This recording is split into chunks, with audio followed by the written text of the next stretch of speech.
announced recently that its claims backlog just dropped below 70,000 claims, the lowest it's been since February 2020. If you're waiting on a decision, that probably sounds like good news to you, and in a lot of ways it definitely is.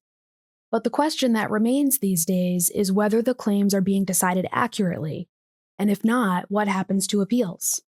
I'm Maura with Chisholm Chisholm Kilpatrick. Let's walk through the numbers. VA counts a claim as backlogged once it has been pending for more than 125 days. Back in 2013, about 70% of claims were backlogged. Today, VA says that figure is down to 12%, and the average claim now takes about 78 days to decide, which is the fastest that VA has ever reported.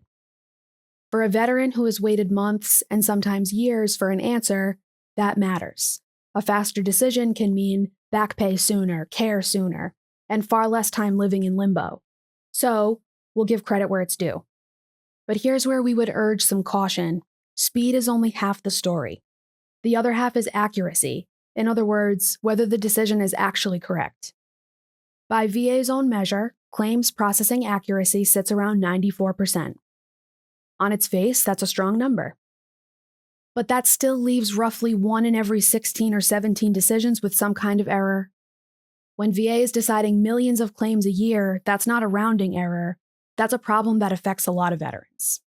And the problems don't always show up in the headline statistics. The VA Office of the Inspector General has repeatedly flagged issues in how claims get processed, including incorrect effective dates. Your effective date is the date your benefits are supposed to start. If you get this wrong, a veteran can lose months, even years of back pay, even if the claim is eventually approved. There's also the fact that just because VA considers a decision accurate doesn't mean that the veteran agrees with that. Many veterans need to turn to the appeal process to get ratings that reflect their actual impairment. At the very least, this surge in decisions will likely mean more appeals, even if accuracy is being maintained along with the speed. So, really, here's the tension. When the priority becomes clearing claims quickly, there's a fair question about what happens to quality. A claim decided quickly, but decided wrong, doesn't actually save anyone time. It just pushes the delay downstream into the appeals process. Now, to be fair, VA reports that its accuracy has held steady and maybe even improved while processing times have dropped.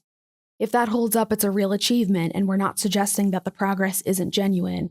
We're saying it's worth watching and worth verifying one claim at a time. Which brings us to the practical part. If you get a decision from VA, don't stop at approved or denied. Read the details. Is the disability rating right? Is the effective date correct?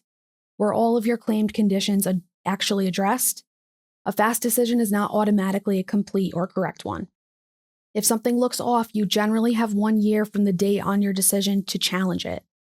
You have options. You can file a supplemental claim, a higher level review appeal, or an appeal to the Board of Veterans' Appeals. And you don't have to sort through those options alone. At CCK Law, we've spent years helping veterans review and appeal VA decisions. Past results don't guarantee future outcomes, but a careful second look at a decision letter is almost always worth the time.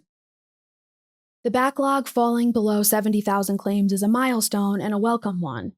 Just remember, the number that matters most is not how fast your claim was decided, it's whether it was decided correctly.